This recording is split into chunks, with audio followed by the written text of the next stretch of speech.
پھر کیا سوچا تم نے؟ دادا جان نے ہان کی طرف دیکھتے پوچھا۔ اس وقت سب لوگ بیٹھے ناشتہ کر رہے تھے۔ کس بارے میں؟ ہان نے پوچھا۔ بسما کے بارے میں، دادا جان نے اسے یاد دلاتے ہوئے کہا۔ دادا جان، حمزہ کے ساتھ میں اپنی بہن کی شادی کبھی نہیں کروں گا، وہ میری بہن کے لائق نہیں، ہان نے سنجیدگی سے کہا۔ میں بھی ہان کی بات سے متفق ہوں، وہ انسان ہماری بہن کے لائق نہیں ہے، اور سم نے بھی ہان کی ہاں میں ہاں ملاتے ہوئے کہا۔ اور تمہارا اپنے بارے میں کیا خیال ہے؟ دادا جان نے گھٹتے ہوئے پوچھا۔ رشتہ ختم کر دے، ہان نے کندھے اچکاتے ہوئے کہا تو ارسم کے ہاتھ سے چمچ چھوٹ کا پلیٹ میں گرا تھا۔ تحریم نے بھی حیرانگی سے ہان کی طرف دیکھا۔ کیا کہا تم نے؟ دادا جان نے حیرانگی سے پوچھا۔ رشتہ ختم کر دے؟ میں نے تو پہلے اس لڑکی سے شادی کرنا چاہتا تھا ناب، اور جو اب اس نے حرکت کی اس کے بعد تو بالکل بھی نہیں، ہان نے عام سے لہجے میں کہا۔ تو اتنے سال تم نے کیوں اسے اپنے نام کے ساتھ جوڑ کر رکھا ہوا تھا؟ اور اب کیا جواب دوں گا رحمان کو؟ دادا جان نے غصے سے بولا۔ یہ آپ کا مسئلہ ہے دادا جان، ہان نے وہاں سے اٹھتے ہوئے کہا۔ ہان، تم کسی کو پسند کرتے ہو؟ ہان وہاں سے مڑ کر جانے لگا جب دادا جان کی آواز اس کے کانوں میں پڑی۔ آپ نے یہ سوال کیوں پوچھا؟ ہان نے مڑتے دادا جان کو دیکھتے پوچھا۔ یہ میرے سوال کا جواب نہیں، دادا جان نے دانت پیستے کہا۔ دادا جان، ایسا کچھ نہیں، لیکن اب میں مزید اس لڑکی کو برداشت نہیں کر سکتا، اس لیے اس رشتے کو ختم کر دے، ہان کہتے وہاں سے چلا گیا۔ کیا تمہیں اس بارے میں کچھ معلوم ہے؟ دادا جان نے ارسم کو دیکھتے پوچھا۔ نانا جان، آپ کا پوتا جو بھی کرتا ہے یہ اس کے علاوہ کسی کو بھی معلوم نہیں ہوتا، تو آپ مجھ سے تو اس بارے میں کچھ بھی نہ پوچھیے، ارسم نے کندھے اچکاتے ہوئے کہا۔ تم دونوں ایک جیسے ہو، سب جانتے ہو ایک دوسرے کے بارے میں۔ جانتا ہوں میں، دادا جان نے ارسم کو گھورتے ہوئے کہا، لیکن نانا جان اس بارے میں سچ میں کچھ نہیں جانتا، ارسم نے جلدی سے صفائی دیتے کہا۔ میں بھی چلتا ہوں، ارسم نے کہا اور جلدی سے اٹھ کر وہاں سے چلا گیا۔ پتہ نہیں یہ دونوں کیا کرنا چاہتے ہیں، دادا جان نے منہ میں بڑبڑاتے ہوئے خود سے کہا۔ تحریم دادا جان کی بات سن کر مسکرا پڑی تھی اور ناشتہ کرنے لگی۔ ارسم اپنے آفس میں بیٹھا ملائکہ کے بارے میں سوچ رہا تھا۔ اسے لگا کہ اس نے اس دن اس لڑکی کے ساتھ غلط کیا تھا، وہ کتنی ڈری ہوئی تھی، لیکن اس نے بھی تو مارکیٹ میں مجھے تھپڑ مارا تھا، اگر میں چاہوں تو یہ سب بھول سکتا ہوں اور اس تھپڑ کے لیے اسے معاف بھی کر سکتا ہوں۔ میں ایسا انسان نہیں ہوں جو ایک تھپڑ کی خاطر ایک لڑکی کی زندگی خراب کر دوں۔ ہاں، پہلے مجھے بہت غصہ تھا، اگر اس وقت وہ لڑکی مجھے مل بھی جاتی تو نہ جانے میں کیا کر گزرتا، لیکن اب میرا غصہ ٹھنڈا ہو چکا ہے۔ لیکن ایک بار میں ضرور تم سے ملنا چاہوں گا، اگر قسمت نے چاہا تو ہم ضرور ایک بار پھر ملیں گے، ارسم نے پرسوچ انداز میں کہا اور اپنی کلائی پابندی گھڑی کی طرف دیکھا۔ شٹ، مجھے تو بسما کو پک کرنا تھا، ارسم نے جلدی سے اٹھتے ہوئے کہا، وہاں سے چلا گیا۔ یونی کے باہر پہنچتے ہی وہ گاڑی سے باہر نکلا اور بسما کا انتظار کرنے لگا۔ ملائکہ جو یونی سے باہر آ رہی تھی اس کی نظر ارسم پر پڑی تو فوراً الٹے قدم لیتے دوبارہ یونی کے اندر چلے گئی۔ ارسم کی نظر اس پر نہیں پڑی تھی، اس نے بہت سوچا تھا، پڑھنا اس کا شوق تھا اور اتنی محنت کرنے کے بعد اسے آگے پڑھنے کا موقع ملا تھا تو ڈر کا وہ گنوانا نہیں چاہتی تھی۔ ملائکہ الٹے قدم لیتی پیچھے کی طرف بھاگی، لیکن پیچھے سے آتی بسما کے ساتھ اس کا زبردست تصادم ہوا اور دونوں زمین بوس ہو گئے۔ بسما نیچے جبکہ ملائکہ اس کے اوپر تھی۔ آئی ایم سوری، میری غلطی ہے، آپ کو لگی تو نہیں؟ ملائکہ نے شرمندہ لہجے میں بسما کو دیکھتے کہا۔ اٹھ کر ملائکہ کا ہاتھ پکڑے کھڑی ہو گئی اور اپنے کپڑے جھاڑنے لگی۔ نہیں، کوئی بات نہیں، میں ٹھیک ہوں، آپ ٹھیک ہیں؟ بسما نے ملائکہ کو دیکھتے پوچھا۔ جی میں ٹھیک ہوں، ملائکہ نے مسکرا کر کہا اور یونی کے اندر چلی گئی۔ ملائکہ بھی باہر آ گئی جہاں ارسم کھڑا اس کا انتظار کر رہا تھا۔ بسما کے آتے ہی اس نے گاڑی کا دروازہ کھولا اور اس کے بیٹھتے ہی گاڑی سٹارٹ کی، وہاں سے چلا گیا۔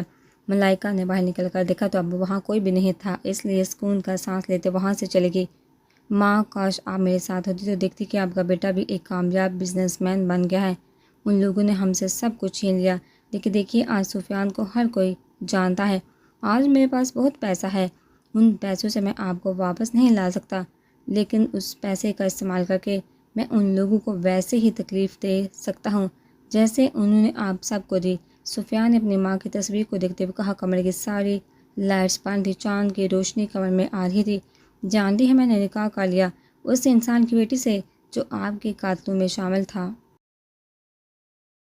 میں اسے بھی ویسے ہی تکلیف دوں گا جیسی آپ کے جانے کے بعد مجھے ملی، میں اسے بھی اتنی ہی اذیت دوں گا جتنی مجھے ملی، اس کی زندگی میں جہنم بنا دوں گا، میں اسے پل پل تڑپتے ہوئے دیکھنا چاہتا ہوں، بہت انتظار کیا میں نے اس پل کا اور ایک ایک کر کے ان سب کو مار دوں گا جنہوں نے آپ کو اور بھائی کو تکلیف پہنچائی۔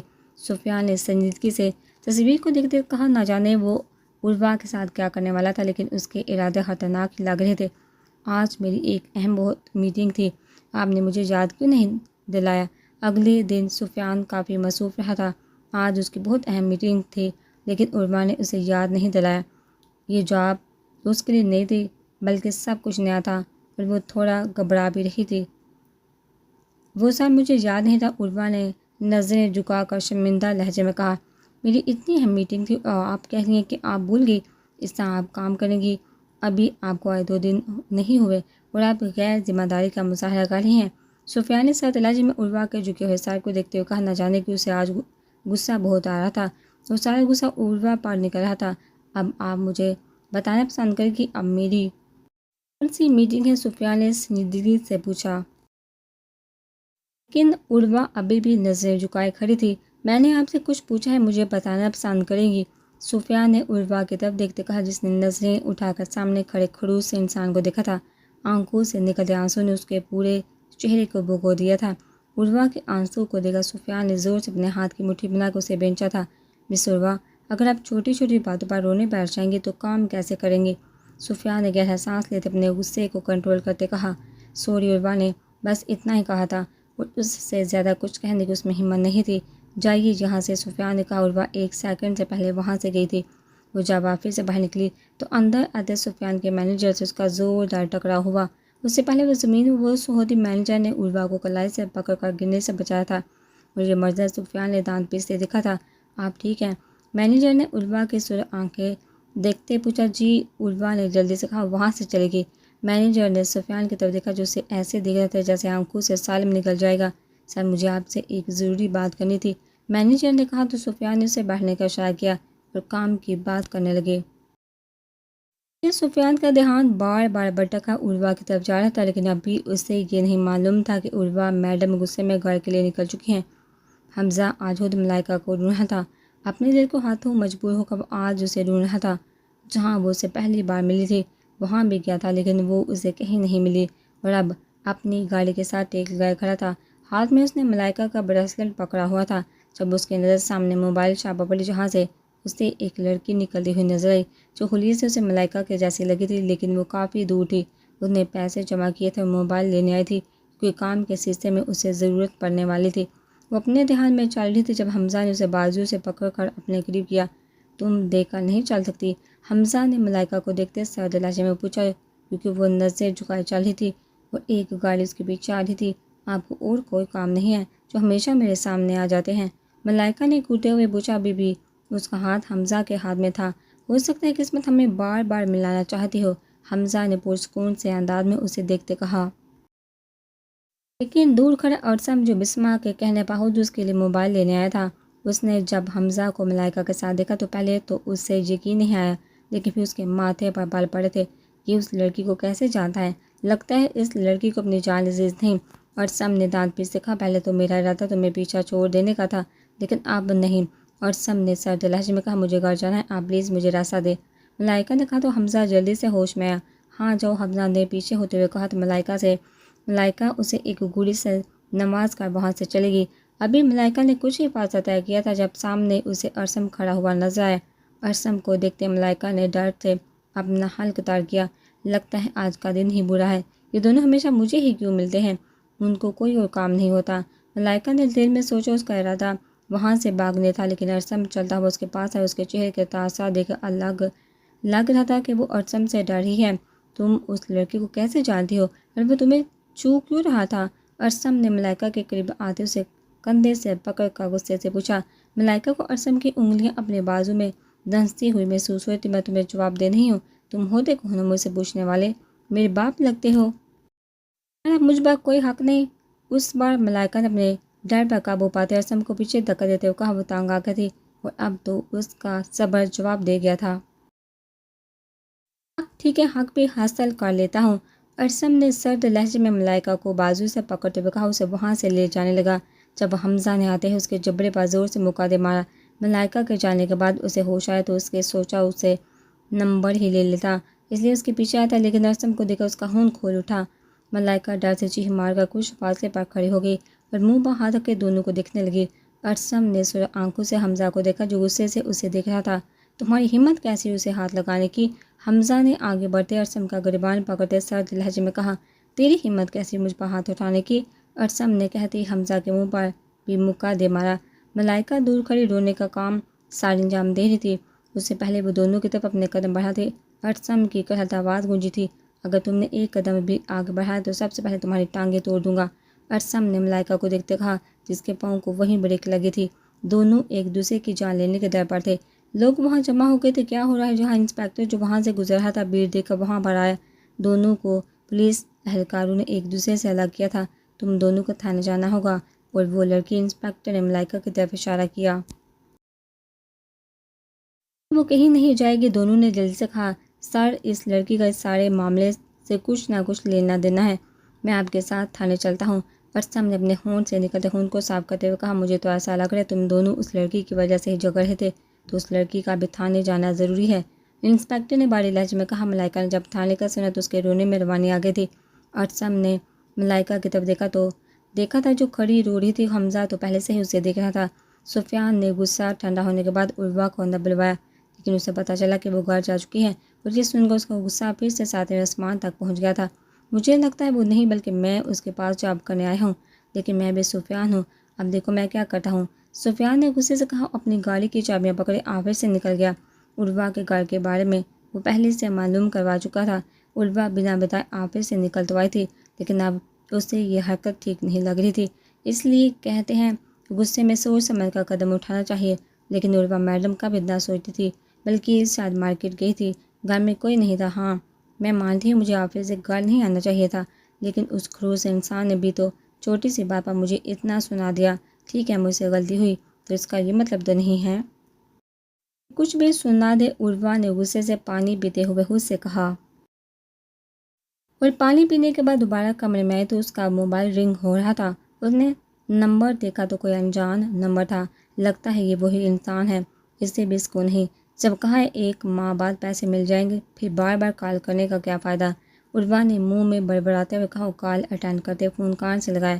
آپ کو ایک بار بات سمجھ میں نہیں آتی، بار بار مجھے کال کیوں کر رہے ہیں؟ عروہ نے فون اٹھاتے کہا۔ مس عروہ کیا بول رہی ہیں، ہوش میں تو ہیں؟ اسپیکر پر سفیان کی وزنی آواز سنائی دی تو عروہ نے حیرانگی سے اپنے کان سے موبائل پیچھے کرتے نمبر کو دیکھا۔ یہ تو اس خروس کی کال ہے۔ عروہ نے دل میں سوچا، ہیلو سر، آپ ہیں؟ مجھے لگا کوئی رانگ نمبر ہے، آپ کا نمبر میرے پاس سیو نہیں تھا، اس لیے میں پہچان نہیں پائی۔ عروہ نے لمبی چوڑی دلیل دیتے کہا، میں آپ کی گلی کے باہر کھڑا ہوں، ابھی اور اسی وقت آپ باہر آئیں گے، اور اگر آپ نہ آئیں تو میں خود اندر آ جاؤں گا۔ اگر میں یہاں تک آ سکتا ہوں تو اندر بھی آنا میرے لیے کوئی مشکل بات نہیں۔ سفیان نے سنجیدگی سے کہتے کال کاٹ دی تھی۔ گلی کے باہر جالا، اگر کسی نے دیکھ لیا تو؟ عروہ نے اپنی چادر تلاش کرتے کہا، اور اپنی چادر کو لیتے باہر بھاگتے ہوئے گھر سے نکلی، کیونکہ وہ جانتی تھی کہ اگر اس کا خروس باس وہاں تک آ سکتا ہے تو گھر کے اندر آنے میں بھی وقت ضائع نہیں کرے گا۔ عروہ نے گلی کے باہر دیکھا تو وہ ایک کونے کے پاس اپنی گاڑی سے ٹیک لگائے کھڑا تھا۔ دوپہر کا وقت تھا تو اس وقت یہاں کوئی نہیں تھا۔ سفیان نے عروہ کو آتے دیکھا تو اپنے گلاسز اتارتے ہوئے اسے سنجیدگی سے دیکھنے لگا۔ عروہ نے ارد گرد دیکھا اور جلدی سے سفیان کے پاس آئی۔ اس نے سفیان کو بازو سے پکڑتے پریشانی سے کہا، ہم اندر بیٹھ کر بات کر سکتے ہیں؟ عروہ نے سفیان کو دیکھتے پوچھا۔ اس کے لہجے میں سفیان کو خوف صاف محسوس ہو رہا تھا۔ وہ تو کبھی اس کے گھبرائے ہوئے چہرے کو دیکھتا تو کبھی اپنے بازو کی طرف بیٹھو اندر۔ سفیان نے سنجیدگی سے کہتے گاڑی کا دروازہ کھولا۔ عروہ جلدی سے اندر بیٹھ گئی تھی۔ آپ یہاں کیا لینے ہیں؟ عروہ نے اندر بیٹھتے سفیان کی طرف دیکھتے پوچھا۔ پہلے میرے سوال کا آپ جواب دیں، آپ میری باس ہیں یا میں آپ کا باس ہوں؟ سفیان نے گھوٹے ہوئے پوچھا۔ آپ میرے باس ہیں، کیا آپ کو اتنا بھی معلوم نہیں؟ عروہ نے حیرانگی سے پوچھا۔ تو آپ اپنی مرضی سے بنا بتائے گھر کیسے آ سکتی ہیں؟ سفیان نے طنزیہ لہجے میں پوچھا۔ سوری، عروہ نے نظریں جھکا کر کہا۔ یہ ٹھیک ہے، پہلے غلطی کر لو بعد میں سوری، سفیان نے دل میں سوچا اور گاڑی سٹارٹ کی۔ اب گاڑی کیوں سٹارٹ کر رہے ہیں؟ مجھے تو یہاں اترنے دیں، عروہ نے بوکھلاتے ہوئے انداز میں سفیان کو دیکھتے کہا۔ ہم آفس جا رہے ہیں، اگر آپ نے ایک بھی چھٹی کی تو آپ کی سیلری کٹے گی، تو پھر آپ میرے پیسے کیسے دیں گی؟ سفیان نے گاڑی ڈرائیو کرتے عام سے لہجے میں کہا۔ عروہ یہ سن کر خاموش ہو گئی تھی اور سیدھی ہو کر بیٹھی۔ اب کچھ بھی کہنا بیکار تھا۔ آفس سے تھوڑا دور ہی عروہ پھر سے بولی تھی۔ سر، آپ مجھے یہیں پر اتار دیں، عروہ نے کہا تو سفیان نے ایک سنجیدہ سی نظر اس پر ڈالی تھی۔ اگر آپ یہ کہنے والی ہیں کہ کوئی ہمیں دیکھ نہ لے، اس لیے میں آپ کو جہاں اتار دوں تو یہاں ہمیں کوئی بھی دیکھے مجھے فرق نہیں پڑتا، اس لیے خاموشی کے ساتھ بیٹھے رہیں۔ سفیان نے کہا تو عروہ نے اسے گور کر دیکھا تھا۔ اب مجھے گور کیوں رہی ہیں مس عروہ؟ سفیان نے کہا تو عروہ نے فوراً اپنی گردن دائیں جانب موڑ لی۔ اسے کیسے پتہ چلا کہ میں اسے گور ہی ہوں؟ عروہ نے دل میں سوچا۔ سفیان نے آفس کے پاس گاڑی روکی۔ عروہ اترنے ہی لگی جب سفیان نے اسے پکارا، میرا نمبر سیو کر لیں اور دوبارہ ایسی کوئی حرکت مت کیجیے گا کیونکہ دوبارہ میں اتنے پیار سے پیش نہیں آؤں گا۔ سفیان نے سامنے سڑک کو دیکھتے سنجیدگی سے کہا، تو کیا اب تک جو آپ طنز کے تیر چلا کر بات کر رہے تھے وہ پیار سے بات کر رہے تھے؟ عروہ نے اپنے لہجے میں حیرانگی لیے پوچھا۔ سفیان کے ہونٹ ہلکے سے مسکراہٹ میں ڈلے تھے۔ آپ کیا چاہتی ہیں مس عروہ؟ کیا میں مزید آپ سے پیار سے بات کروں؟ سفیان نے عروہ کی طرف اپنا رخ موڑے گہرے لہجے میں پوچھا۔ نہیں، میرا وہ مطلب نہیں تھا، عروہ نے جلدی سے کہا۔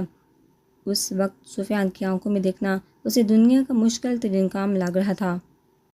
سامنے بیٹھا انسان کبھی اتنے اچھے سے بات کرتا کہ عروہ کو حیرت ہوتی اور کبھی اتنے سخت لہجے میں بات کرتا کہ عروہ کو رونا آتا۔